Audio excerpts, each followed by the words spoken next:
CID में इतने साल काम करके यही इज्जत मिली। क्या हुआ पंकज सर, कोई इज्जत चाहिए आपको? नहीं, वो सर इसमें सिर्फ सड़ा हुआ कचरा है सर, और कुछ भी नहीं है सर। यहाँ पे थोड़ी देर और खड़ा रहा ना तो मैं बदबू के मारे शहीद हो जाऊंगा सर। कुछ नहीं होगा तुम्हें, काम पे ध्यान दो।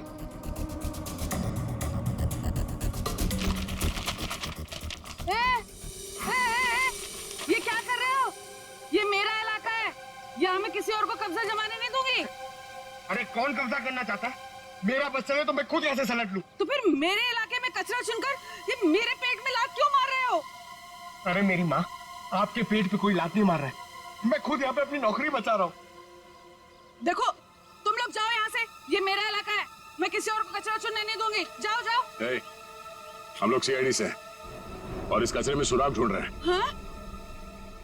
सीआईडी? रुक रुक, देखो जरा, चलो। सर, हाँ, सर पे पैर रख के भाग गई सर। आपको थोड़ा सॉफ्ट रहना चाहिए, आपको देख के डर के भाग गई। सर वो टाइम नहीं ना, वो कचरा।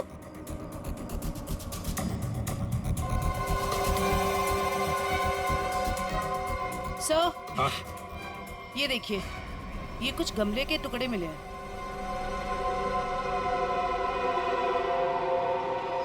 सर, खून लगा हुआ है। हाँ दया, लगता है ये वही फ्लावर प्लॉट है जिससे खून हुआ है। अब ये खून शोभा का है या नहीं, ये तो फोरेंसिक लैब से ही पता चल जाएगा। लेकिन और भी तो कुछ होना चाहिए यहाँ पर, और कुछ होना चाहिए। देखो जरा, अच्छी तरह से देखो दोबारा। सर बाकी तो हमने हर जगह देख लिया सर, और ऐसा कुछ मिला नहीं जो। देखो तो सही। इधर यहाँ। मैंने कुछ नहीं किया साहब, मैं निर्दोष हूँ साहब, मैं निर्दोष हूँ। कुछ नहीं किया तो हमें देखे भागी क्यों?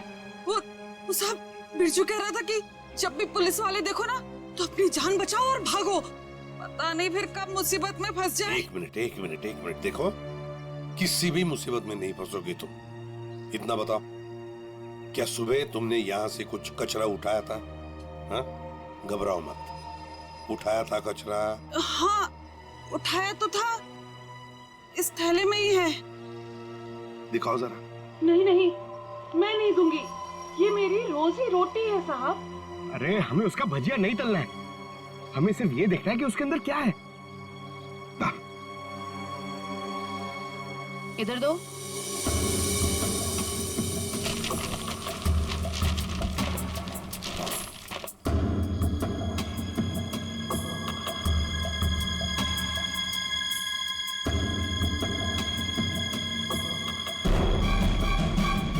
खिलौने का बॉक्स है सर, एड्रेस भी लिखा हुआ है।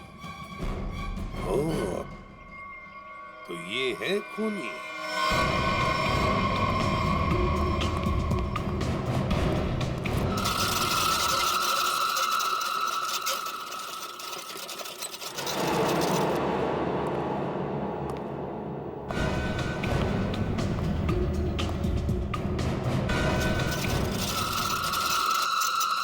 कौन है? कौन है? अरे कौन है यहाँ? सामने आओ। कौन है?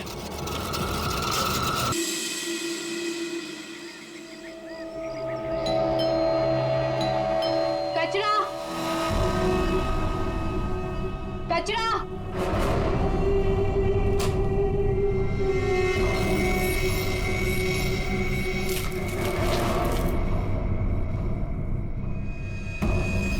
इसको सही जगह फेंकना और संभाल के देना, कोई देखे नहीं। आप चिंता मत कीजिए, मैं सब संभालूंगी।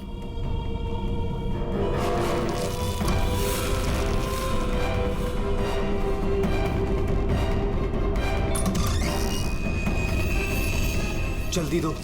कौन है बेटा? कोई नहीं माँ, कचरा वाली थी।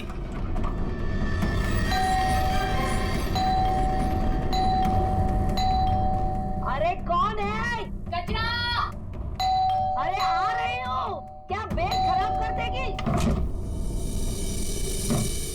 है? तू कौन है? मैडम, मैं ना नई सफाई वाली है, वो क्या है ना, सविता गांव गई है तो उसकी जगह मेरे को रखा है यहाँ पे। ये सेक्रेटरी भी ना इन्फॉर्म ही नहीं करता है और किसी को भी रख देता है काम पे। क्या मैडम, सुबह सुबह चिलम चिली करने का। लाओ, वैसे भी मेरे को 10 और घरों में जाना है, लाओ जल्दी दो। है तेवर तो देखो, जैसे ऑफिस ही जाना है तुझे। चल जा, नहीं देते डब्बा। हाँ हाँ तो मत दे, वैसे भी तेरे कचरे से कितनी बदबू आ रही है। अच्छा, परफ्यूम मार के दूं कचरा तुझे? अरे तो मैं मरी नहीं जा रही हूँ लेने के लिए। बात तो ऐसे करी है जैसे लगता है कचरा नहीं सोना मांग लिया हो। एक मिनट, कहीं आप वही झगड़ालू औरत तो नहीं जो घड़ी घड़ी सबसे झगड़ा करते फिरते रहती है? हाँ, अरे बहुत किसे सुने हैं आपके बारे में। हाँ ए लड़की, मुझसे सवाल चला रही है तू? हाँ? औकात क्या है तेरी? क्या हुआ? सुबह सुबह ये चिल्लम चिल्ली क्या चल रही है? देखो ना मैडम, मैं ना नई सफाई वाली कचरा लेने के लिए आई थी। वो सविता ना गाँव गई है, उसकी जगह मेरे को रखा है यहाँ पर। मैडम से कचरा क्या मांग लिया? ऐसा लग रहा है कि इसका कचरा बेच करके कोई सोने का महल बना लेगी मैं। बाबा रे बाबा, कितना झगड़ा करती है ये। ओह, तो इसमें कौन सी नई बात है? सबके साथ झगड़ा करना इनकी पुरानी आदत है। आ गई होशियारी झाड़ने।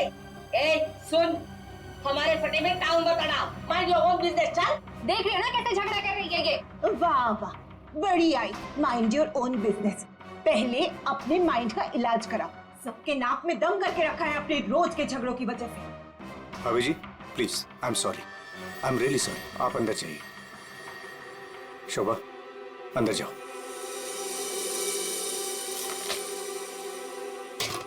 जाओ। खाली लड़ते रहती है, पता नहीं कैसी औरत है ये। आपको बीच में आने के लिए किसने बोला? हाँ, अगर आप बीच में नहीं आते थे ना तो उस रत्ना की बच्ची को देख लेती थी मैं। मुझे अंदर ले आए सो आए, आपने सॉरी बोला उसे? सॉरी बोला? अरे किससे पूछ के सॉरी बोला? हमेशा से गलत काम करते हो, हमेशा से गलत काम करते रहते हो। हाँ हाँ हाँ, सब हमारी गलती है, हमारी गलती है सब। लोग हमसे बात नहीं करते, लोग हमें देख करके दूर भाग जाते हैं, कोई हमें अपने घर में नहीं बुलाते, सब हमारी गलती है। शोभा प्लीज देखो, शोभा इस तरह से बात बात पे लोगों के साथ झगड़ा करना बंद कर दो। देखो शोभा, तुम जानती हो इस वजह से लोग हमारे घर को कितने बदनाम कर चुके हैं, यहाँ तक कि सोसाइटी वाले पुलिस की धमकी दे चुके हैं। अरे वो क्या पुलिस कंप्लेंट करेंगे, मैं खुद पुलिस स्टेशन जाऊंगी और एक एक को ठीक से देख लूंगी। और आप उनकी साइड ले रहे हो? उनकी? आपको अपनी बीवी की कोई फिक्र नहीं है क्या? हाँ, मैं तो हूँ ही ऐसी, झगड़ालू हूँ। मैंने सबकी नींद हराम करके रखी है। और ये बिल्डिंग वाले, ये तो संत महात्मा है ना।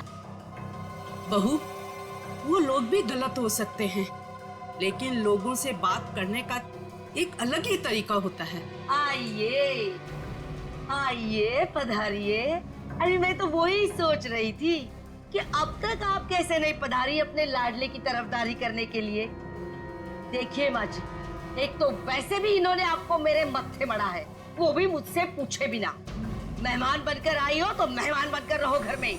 शोभा, माँ से इस तरह से बात नहीं किया करते। तो आप कहो ना अपनी माँ से कि मुझसे बात ही ना करे। अरे पूरा दिन इनकी सेवा करती रहती हूँ, फिर भी ये सब सुनना पड़ता है। बस मॉम बस, सुबह सुबह दिमाग खराब करके रख दिया है। और अब दादी और डैड से कैसे बात कर रहे हो? क्या ये घर दादी का नहीं है? चुप कर, बदतमीज लड़की। बड़ों के बीच में बात करने से अच्छा है कि तुम अपनी पढ़ाई करो। पर तुम कहाँ पढ़ाई करती हो? पूरा दिन इस मोबाइल और लैपटॉप में घुसी रहती हो। ये किसकी फोटो है? कौन है ये लड़का? तेरा बॉयफ्रेंड तो नहीं है? मॉम, जैसे अभी आपने बताया ना कि मैं आपके मामले में इंटरफेयर ना करूं, वैसे आप मेरे मामले में इंटरफेयर ना करें तो अच्छा होगा। बदतमीज लड़की, मुझसे जबान लड़ा रही है तू? बड़ों से बात करने का तमीज नहीं है तुझे? अगर मुझसे जबान लड़ाई ना तो याद रखना। हाँ, क्या कर लोगे आप? हाँ, क्या कर लोगे?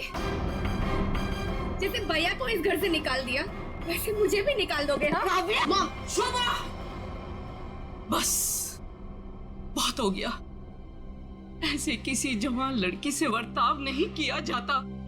माँ, तुम्हें मंदिर जाने में देर हो रहा है ना? चलो मैं तुम्हें मंदिर छोड़ देता हूँ। काव्या, तुम्हें कॉलेज जाना है ना? चलो मैं तुम्हें ड्रॉप करता हूँ। चलो जल्दी चलो। तुझे तो मैं देख ही लूंगी। बहुत बदतमीज होने लगी है आजकल।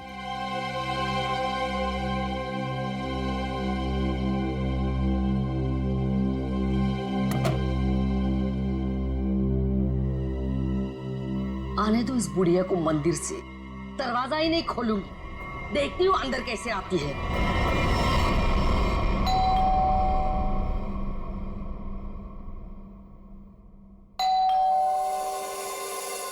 शोभा, दरवाजा क्यों नहीं खोल रही हो? शोभा, क्या हुआ माँ जी? आपने शोभा को कहीं जाते हुए देखा है क्या? क्या हुआ माँ जी? रचना, तूने शोभा को कहीं देखा है क्या? माँ जी, मेरे इतने भी बुरे दिन नहीं है कि मैं उनको देखूं। पता नहीं उसमें भी उनको कोई प्रॉब्लम हो जाए। पर हुआ क्या? शोभा दरवाजा नहीं खोल रही है। अब सर आप जाके सेक्रेटरी को बुला के लाइए ना प्लीज। अभी बुलाता हूँ। शायद वो बाथरूम में नहा रही हो। इतनी देर से नहा रही है? शायद अपना पाप धो रही होगी। माँ जी, आपके पास घर की दूसरी चाबी होगी ना? नहीं है। एक मिनट माँ जी, मैं आपके बेटे मनीष को फोन करता हूँ। हटिए हटिए।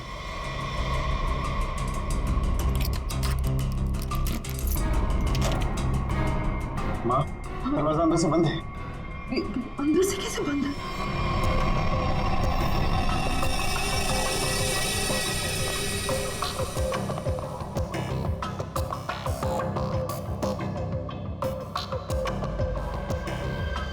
सर, घाव काफी गहरा है।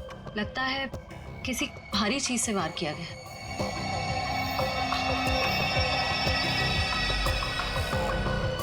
सर, हो सकता है कोई एक्सीडेंट। इनका पैर फिसला और किसी चीज से टकरा के गिर गई। हाँ, एक्सीडेंट हो सकता है। एक काम करो, घर में जितना सारा फर्नीचर है चेक करो, उसके कॉर्नर चेक करो फर्नीचर के, और फिर देखो कहीं पर नुकीली चीज है क्या, शायद उससे टकराई हो। सर,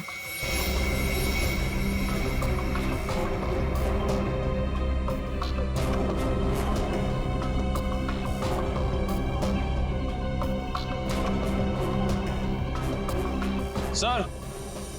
हाँ निखिल। सर, सर टूटा हुआ बांस और सर इस पे खून भी लगा हुआ है। हाँ,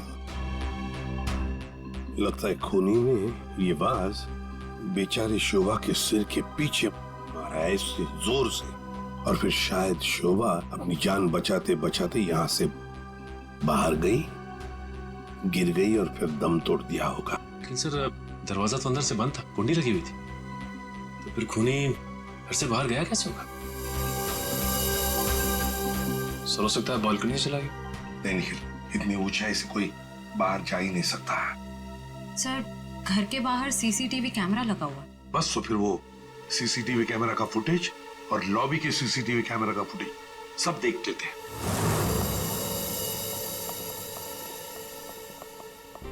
मनीष जी, आज सुबह आप, आपकी माँ और बेटी काव्या जब घर से बाहर गई तब शोभा जिंदा थी, है ना?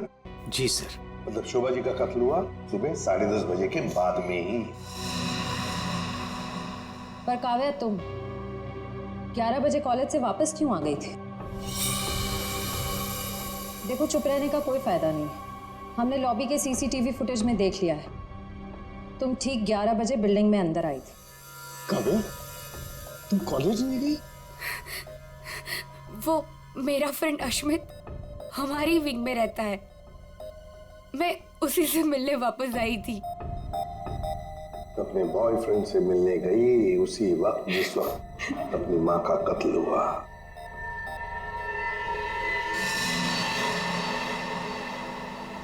तुम कौन हो? मैं रितेश।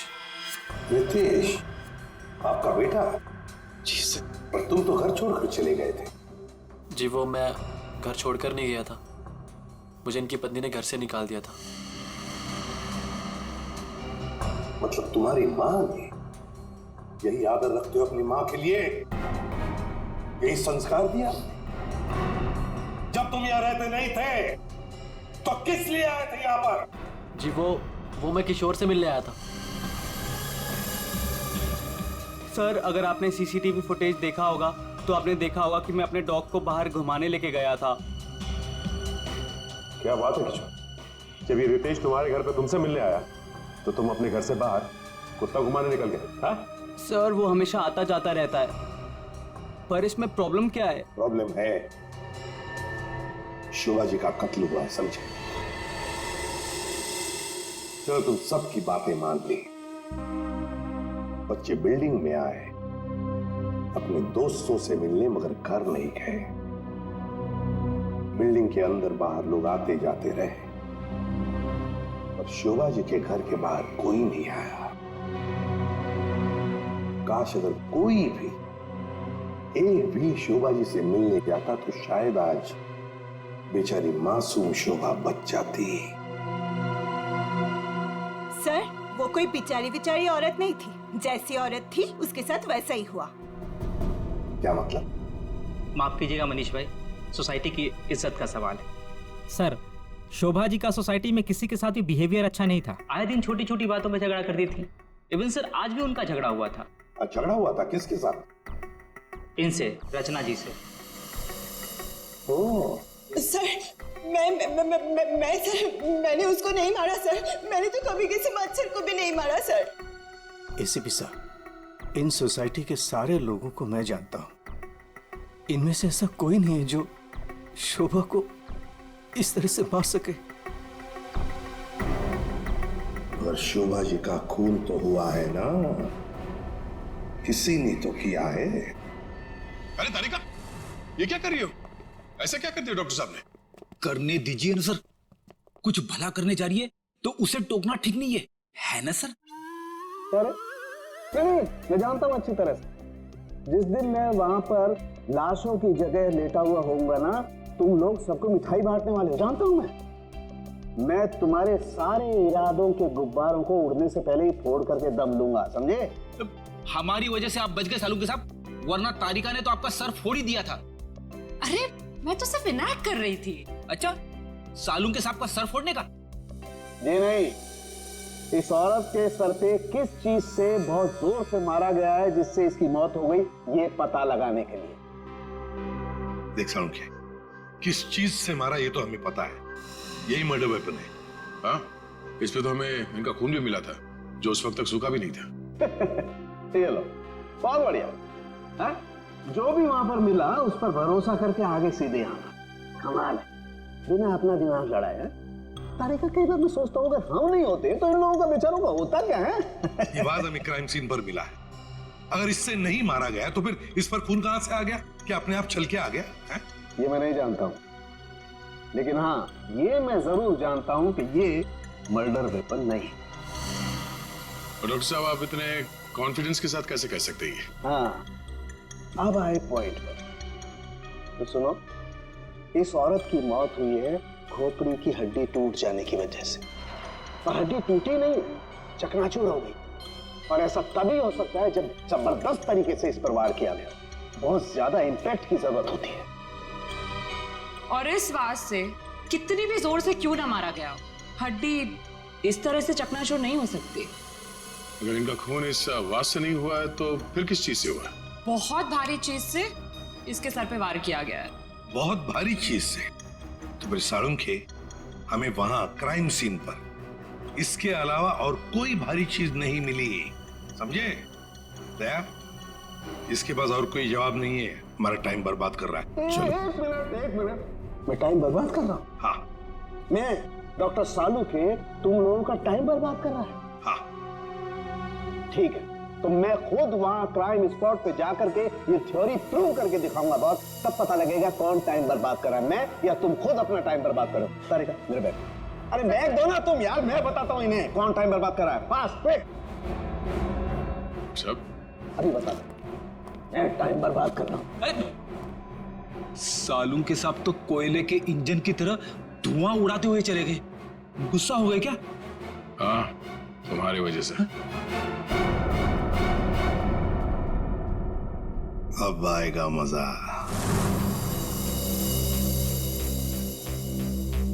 सब कुछ ढूंढ लिया, आप क्या ढूंढेंगे? अपना सर ढूंढो। कहा था ना यार तुमसे, कोई भारी चीज से मारा गया तो भारी चीज ढूंढो ना प्लीज। साहब, क्या लगता है इससे मारा होगा? सर क्या इससे मारा होगा? नहीं, इससे नहीं हो सकता। सर, ये देखिए सर, काफी भारी है सर, इससे मारा होगा। सर पे मार के देखो, अगर सर खुल जाएगा तो मान लो। आपके सर पे कैसे मार? Shut up. यार सालों की क्यों टाइम बर्बाद कर रहा है हमारा तू? बॉस प्लीज मुझे ढूंढने दो। मैं एक काम करो, आप लोग बैठो, मैं जरा ढूंढता हूँ प्लीज।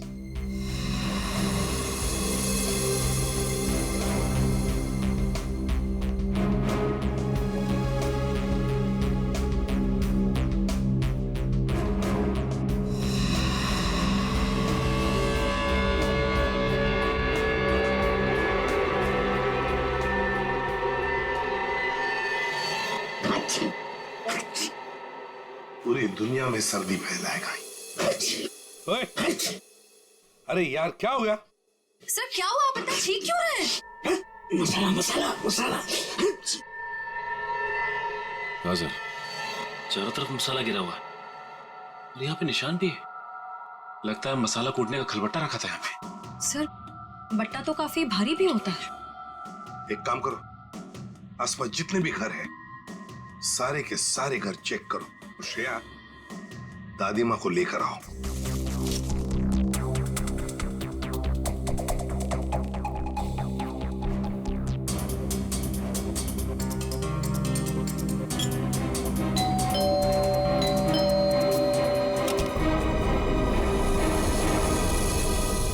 आप लोग? हमें आपके घर की तलाशी लेनी है। लेकिन खून तो वहां हुआ है, आपको यहाँ क्या मिलेगा? देखिए, आपकी बिल्डिंग में खून हुआ है। क्या आप चाहती हैं कि एक और खून हो जाए? प्लीज हमें अपना काम करने दीजिए। ओके, आइए।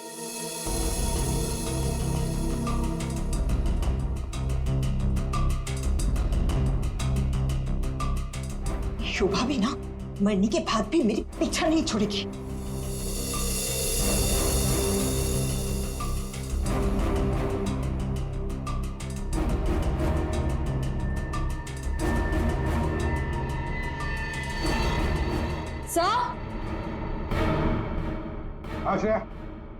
सर ये देखिए। सर ये तो हमारी है। नहीं नहीं, ये तो हमारा है। आंटी जी को कोई गलतफहमी हो रहा है। सर इसके नीचे शोभा का नाम लिखा हुआ है। शोभा? तो क्या आपने इन्हें ये दिया था? नहीं सर, आज सुबह तक तो ये हमारे पास ही था। तो फिर यहाँ कैसे? जरा चेक कर लिया।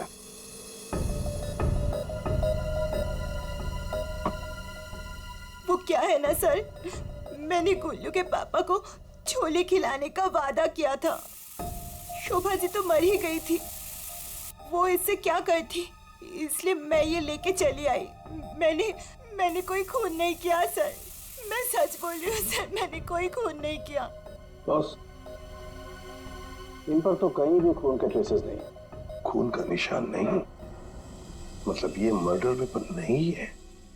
मुझे लगता है शोभा ही हमें बताएगी कि उसका खून कैसे हुआ है और किसने किया।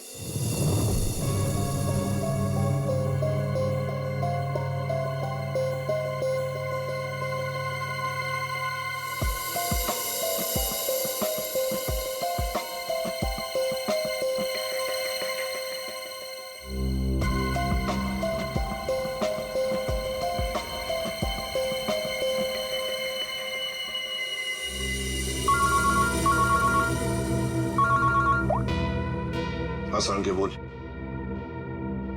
अच्छा, गेरू मिट्टी। अच्छा ठीक है सचिन, मर्डर वेपन का पता चल गया है। पर वो क्या है सर? गमला। गमला? हाँ गमला। साळुंके को शोभा के कान में गेरू मिट्टी के कुछ अंश मिले। गेरू मिट्टी जो गमले में इस्तेमाल होती है। सर हमें शोभा के घर में एक भी फ्लावर पॉट नहीं मिला है। देखते हैं।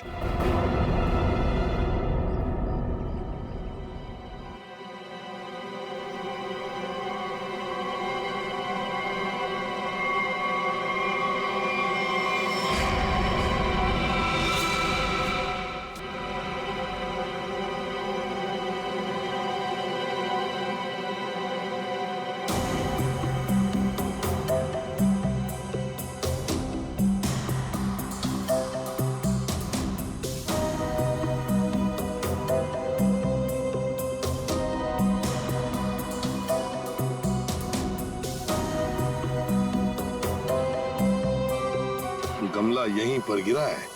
पर सर गमला गया कहाँ?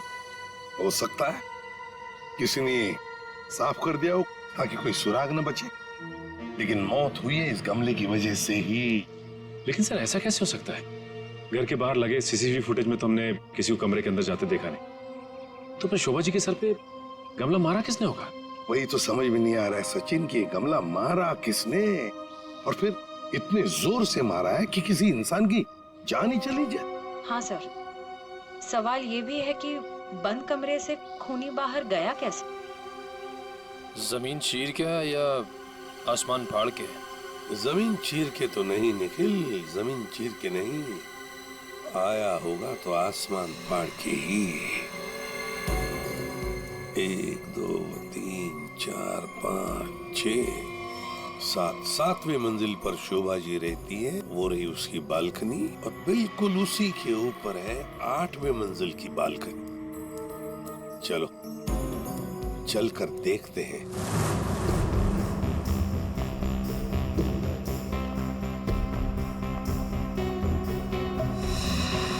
सर, श्रेया, सर ये देखिए, स्टैंड जैसा कुछ है। स्टैंड जैसा तो है।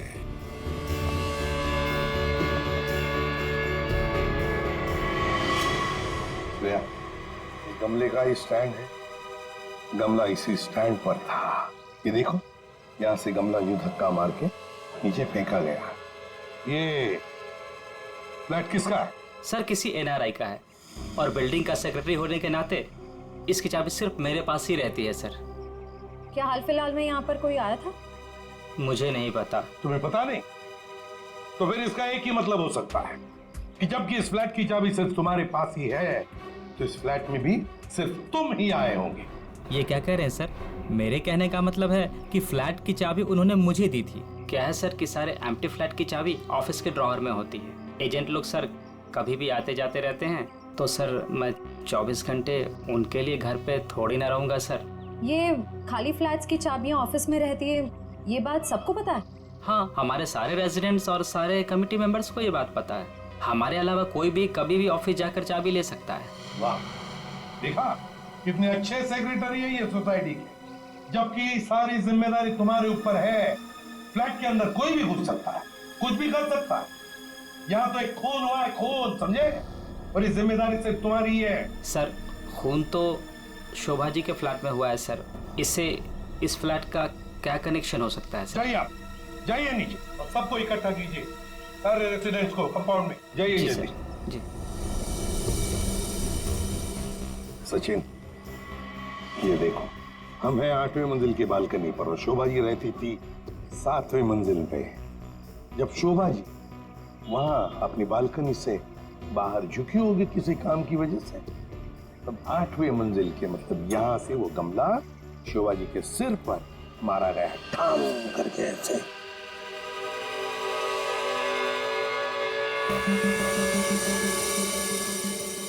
भगवान का लाख लाख शुक्र है, वरना आज तो मसाला कूटने के चक्कर में मेरी कुटाई हो जाती उन सीआईडी वालों के हाथों। इसीलिए छोले को मारो गोली, ये लौकी खिला दूंगी गुल्लू के पापा को। ओह गॉड!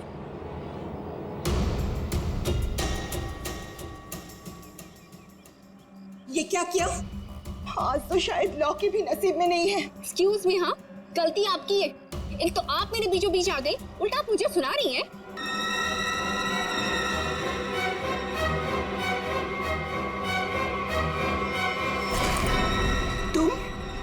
तुमको तो मैंने कहीं देखा है। देखिए, आपका जो कुछ भी नुकसान हुआ है उसके लिए आई एम सॉरी। मैं थोड़ी जल्दी में हूँ। रुक रुक, तुम वही सफाई करने वाली हो ना? अरे छोड़ मेरे हाथ। तेरी वजह से वो शोभा मेरे ऊपर राशन पानी लेके चढ़ गई थी। कौन शोभा? कैसा राशन पानी? मैं कुछ भी नहीं जानती। Excuse me. अरे स्क्वीज तो तेरी आज मैं करूंगी। तेरे जाने के बाद ही शोभा का कत्ल हुआ था। क्या? चल मेरे साथ सीआईडी के पास चल। चल। हमें उस चीज का पता चल गया है जिससे शोभा जी का खून हुआ है। एसीपी साहब, क्या आप मुझे बता सकते हैं वो कौन सी चीज है जिससे मेरी पत्नी का खून हुआ? Flower pot. Flower pot? जी हाँ, फ्लावर पॉट। बिल्डिंग के 8वें मंजिल पर जो फ्लैट बंद पड़ा है उसके बालकनी के ऊपर रखा गया था ये फ्लावर पॉट और ऊपर से शोभा जी के सिर पर मारा गया। Flower pot. किसने किया ये सब? मुझे नाम बताइए जिसने मेरे परिवार को हमसे छीन लिया। बताइए एसीपी साहब, कौन है वो? ये तो कहना पड़ेगा कि बड़ा चालाक खूनी है ये, बहुत अच्छी तरह से प्लानिंग की थी, लेकिन भूल गया कि कोई भी कातिल कितना भी चाहे चालाक क्यों ना हो, कोई ना कोई गलती तो कर ही जाता है। जानना चाहते हो कौन है वो खूनी? आप में से ही कोई है, आप में से। ये सफाई करने वाली है। आज सुबह जब शोभा का खून हुआ था उससे पहले मैंने इसको बात करते हुए देखा था। अभी भेस बदलकर भाग रही थी। देखिए, मुझे नहीं पता कि ये औरत कब से क्या बकवास की जा रही है। मैं तो यहाँ पर पहली बार आई हूँ। मेरा हाथ छोड़ो ना। मैं सच बोल रही हूँ, मैंने इससे झगड़ा करते हुए देखा था। मुझे तो लगता है यही खूनी है सर। क्या बकवास की जा रही हो तुम? हम पता लगा लेंगे।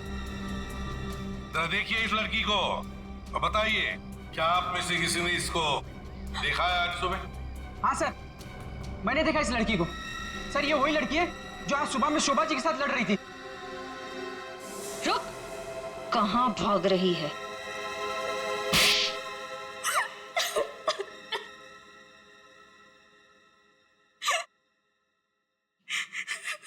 ये सब रोना धोना बंद करो और बताओ कौन कौन है इसके पीछे।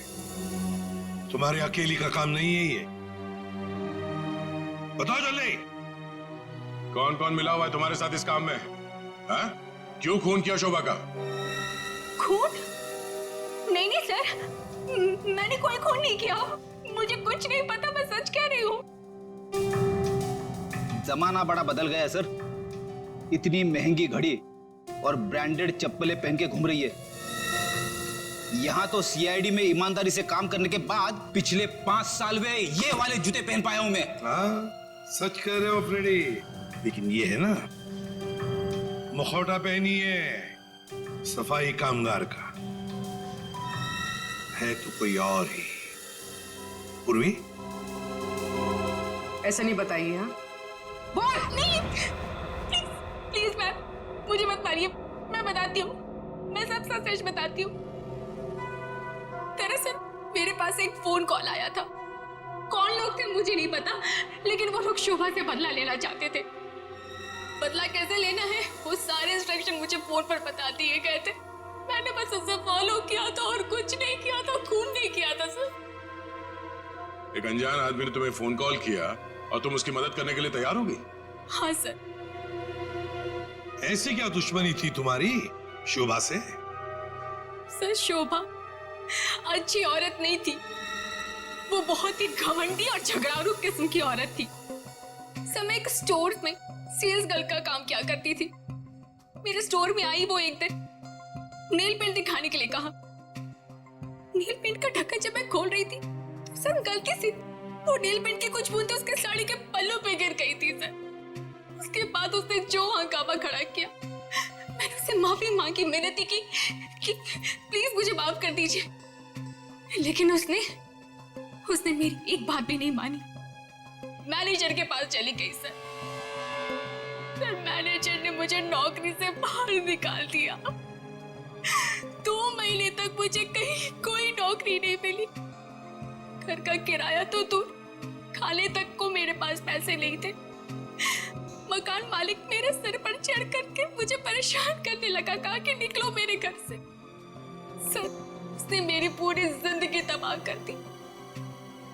फिर मैंने ठान लिया था कि उस शोभा से मैं बदला जरूर लूंगी। इसलिए तुमने कानून को अपने हाथ में लेने का फैसला किया है?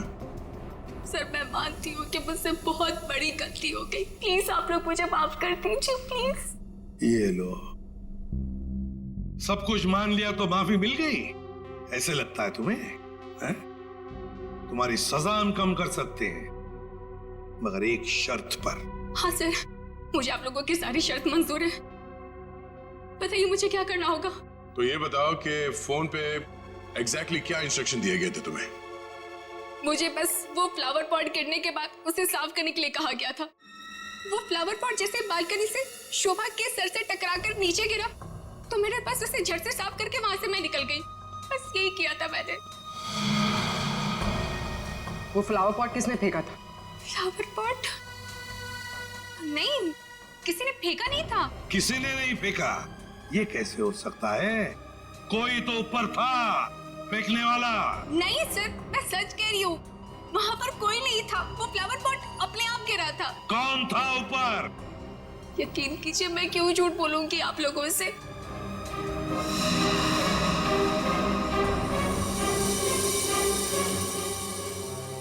निखिल, पता लगा किसका फोन आया था शीला को इंस्ट्रक्शंस देने के लिए?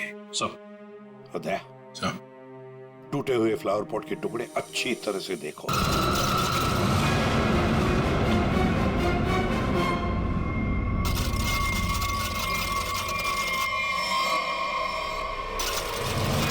मनीष बाबू, हाँ, खिलौनों के साथ बहुत खेल खेल लिए। अब ये तुम्हारा खेल खेलना खत्म। मैंने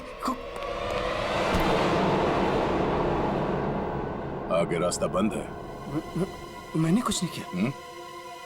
अब ये बता, शोभा को क्यों मारा तुमने? मैंने नहीं मारा, मैंने नहीं मारा। साहब, शोभा एक झगड़ालू औरत थी साहब, झगड़ालू औरत। हमेशा गालियां देती थी साहब, हर छोटी मोटी बात पे चिल्लाती थी, भद्दी भद्दी गालियां देती थी। आतंक था साहब उसका एक।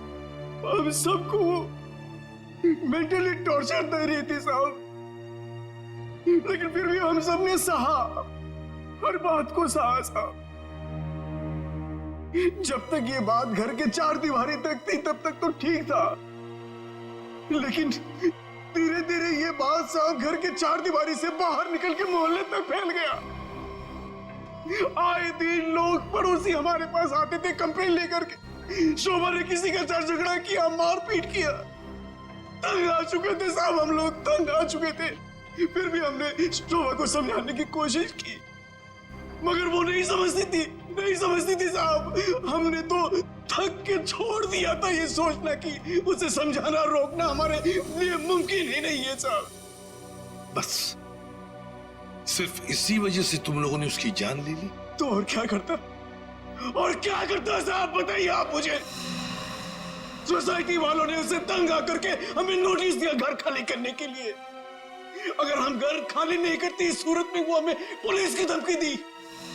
अगर ऐसा था तो डिवोर्स दे देते उसे मारने की क्या जरूरत थी? उसकी भी कोशिश की थी साहब, मैंने की थी मैंने, मगर उसने मुझे धमकी दी थी कि अगर मैंने उसे डिवोर्स दिया तो वो मुझे कोर्ट में घसीट के ले जाएगी। मेरे ऊपर डोमेस्टिक वायलेंस का इल्जाम लगाकर वो मेरे ऊपर केस करने वाली थी साहब। मैं मजबूर था, कुछ नहीं कर पाया साहब। रितेश, शोभा तो तुम्हारी माँ थी ना? सर, माँ का प्यार इस दुनिया में सबसे बड़ा प्यार होता है सर, पर वो तो सिर्फ अपने आप से प्यार करती थी सर। उसकी जरूरतें, उसका घमंड सिर्फ उसके लिए ही था सर। इस वजह से जब उसे मेरे और मेरी गर्लफ्रेंड वानी के बारे में पता चला तो उसने इंसल्ट करके मुझे घर से बाहर निकाल दिया सर। और इसलिए जिस माँ ने तुम्हें जन्म दिया उसे ही मौत की नींद सुला दी तुमने, सिर्फ अपने खुशियों के लिए, हाँ? एक दिन रितेश मेरे पास आया एक सुझाव लेकर। उसने कहा कि पापा, अगर हमारी जिंदगी में शांति और चैन चाहिए तो शोभा की जिंदगी खत्म करनी होगी।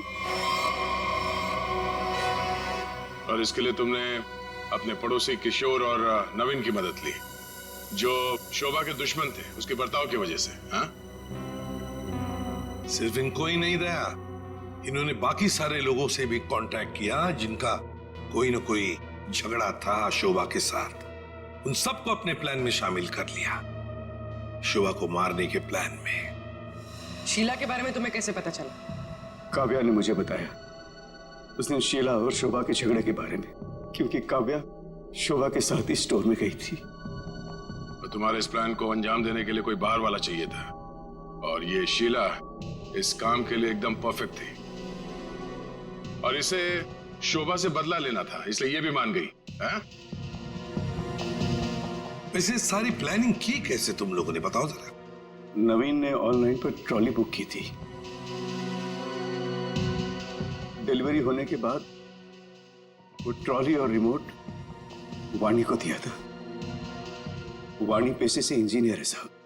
वो ट्रॉली और गमले को किस तरह से रखना है इसकी प्लानिंग उससे नहीं की थी, और फिर वो ट्रॉली और रिमोट लाके किशोर को दे दिया, और फिर काव्या और रितेश ने मिलकर वो गमले और ट्रॉली को ऊपर बैल्कनी में सेट कर दिया। तुम्हें कैसे पता चला कि ये शोभा बालकनी में किस वक्त आने वाली, कितने बजे? साहब हर रोज सुबह 10 बजे एक भाजी वाला ठेला लेकर के हमारे बिल्डिंग के नीचे आता है, और शोभा उस पर बैल्कनी में खड़े होकर के खड़ी खोटी सुनाती थी साहब, चिल्लाती थी, झगड़ती थी उससे। बस मुझे उसी मौके का इत्तला था।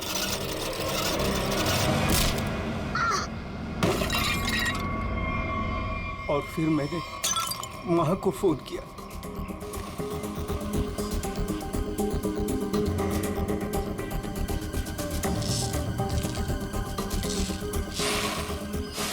कभी एक बार भी नहीं सोचा कि शोभा के ऐसे स्वभाव के पीछे कोई वजह हो, कोई कारण हो सकता है उसे कोई दिमागी बीमारी हो जिसका इलाज हो सके। नहीं सोचा। तुम सब ने सिर्फ अपने ही बारे में सोचा, तंग आ गए उसके स्वभाव से, इलाज नहीं किया उसका, बस जान ले ली उसकी। कानून तुम सबको कड़ी से कड़ी सजा देगा।